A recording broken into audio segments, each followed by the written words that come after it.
Puji syukur kita panjatkan kepada Allah, salawat salam kepada Rasulullah sallallahu alaihi wasallam dan sahabat beliau sekalian. Bagi yang belum berniat i'tikaf untuk berniat i'tikaf, dan kita awali majelis dengan bacaan Ummul Kitab.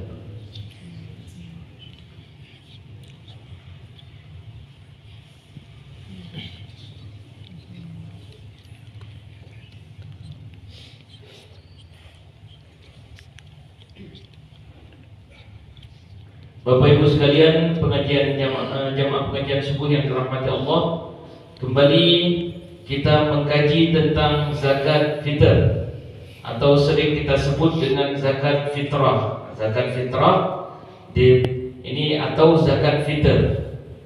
Nah, secara pengertian, ini pengertian zakat fitr ini asal katanya kepada fitr yang berarti makan. Jadi shadaqatun tajibu bil fitri min Ramadan. Sedekah yang diwajibkan untuk berbuka dari Ramadan.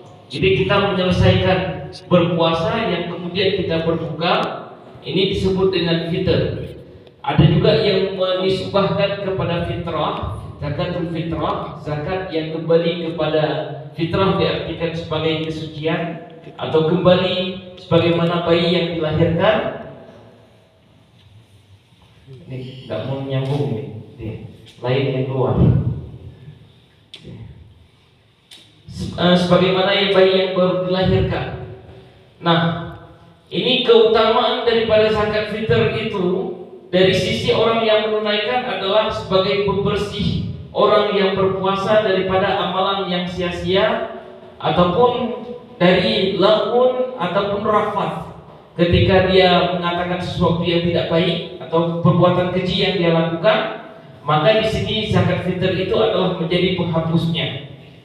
Kemudian dari sisi pihak yang diberikan ini atau mustahik daripada zakat, ini kan kita ketahui bahwa ketika kita memberikan zakat secara otomatis akan meringankan beban hidup mereka, karena memang itu tujuan dari pelaksanaan zakat fitr itu sendiri. Sabda Rasulullah sallallahu alaihi wasallam, "Farada Rasulullah sallallahu alaihi wasallam zakat al-fitr." Rasulullah sallallahu alaihi wasallam mewajibkan untuk membayar zakat fitr. Tuhratan lis-shaim, menjadi penyuci bagi mereka yang berpuasa, minal lagwi war rafati, dari pekerjaan lalai dan perbuatan keji. Wa tu'matan lil masakin, dan juga menjadi sarana sebagai memberi makan bagi orang-orang miskin. Faman addaha qabla sholati, barang siapa yang menunaikan sebelum sholat Idul Fitri, fahiya zakatun maqbulatun, maka dia tergolong bagian daripada zakat. Wa man addaha ba'da sholati fahiya shadaqatun minas shadaqat, kalau ditunaikan setelah pelaksanaan sholat Id, maka dia bagian sedekah dari sedekah. Jadi tidak disebut dengan zakat fitr bagi yang menunaikan setelah pelaksanaan salat Id. Ada hadis lain disebutkan oleh Rasulullah SAW sesuai dengan diriwayatkan oleh Darqutni. Nabi bersabda, "Buatlah mereka," ini yang dimaksudkan mereka di sini adalah orang-orang miskin, berkecukupan di hari ini. Berkecukupan di hari ini, artinya di hari raya mereka dalam keadaan cukup. Dan hadis lain ini dengan diksi yang sedikit berbeda, buatlah mereka berkecukupan sampai tak perlu berkeliling meminta sedekah di hari ini, karena menjadi kebiasaan orang-orang miskin itu mereka akan mengelilingi kampung untuk meminta sedekah. Jadi di sini jangan sampai mereka berkeliling kampung untuk mencari sedekah. Jadi kayakan mereka, berikan mereka makanan. Ini disebutkan bahwa syariat dalam pelaksanaan zakat fitr itu adalah memang untuk memberi makan ataupun mengayakan orang-orang miskin pada hari itu. Kemudian berbicara tentang pensyariatan daripada zakat fitr ini disyariatkan persis bagaimana disyariatkan puasa.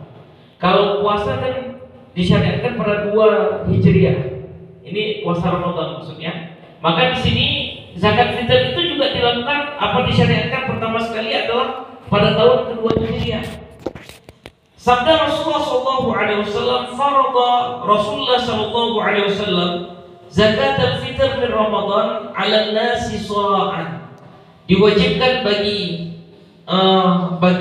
manusia, bagi kita untuk menunaikan zakat fitr sha'an min tamarin, 1 sa' daripada kurma, au sha'an min sya'irin, ataupun 1 sa' dari gandum, ala kulli hurrin, atas tiap-tiap orang yang merdeka, au 'abdin, ataupun hamba sahaya, dzakarin au unta, baik dia laki-laki ataupun perempuan, minal muslimin, dari orang-orang muslimin. Kemudian hadis lain, adu an kulli hurrin wa 'abdin saghirin au kabirin, tunaikan atas tiap-tiap orang yang merdeka ataupun orang hamba sahaya, kecil ataupun besar, nisfu sa'in min burrin, setengah sa' daripada bur, au sa'an min tamarin au sya'irin, ataupun 1 sa' daripada kurma ataupun 1 sa' daripada gandum. Ini hadis yang menunjukkan bahwa kalau pur yang kita berikan zakatnya, maka itu cukup nisfu sa'. Sementara kurma dengan gandum itu adalah 1 sa'.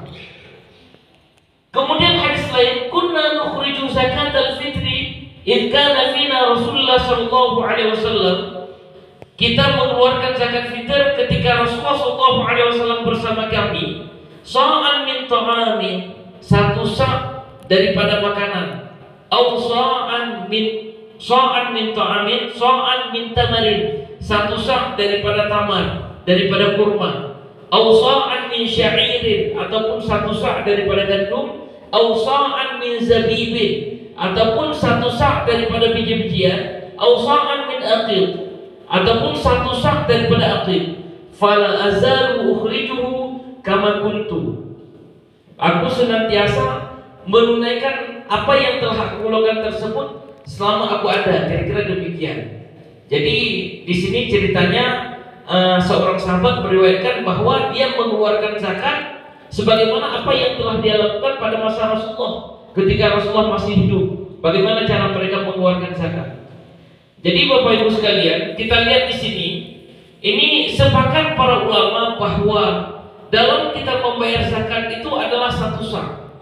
Ini dalam kita membayar zakat itu adalah 1 sa' kurma, 1 sa' gandum, 1 sa' zabib, ataupun 1 sa' aqil. Itu sepakat para ulama. Kemudian para ulama juga bersepakat bahwa ketika kita mengeluarkan zakat fitrah itu, ini harus memenuhi 2 kriteria daripada makanan yang kita keluarkan. Yang pertama adalah makanan pokok. Jadi selain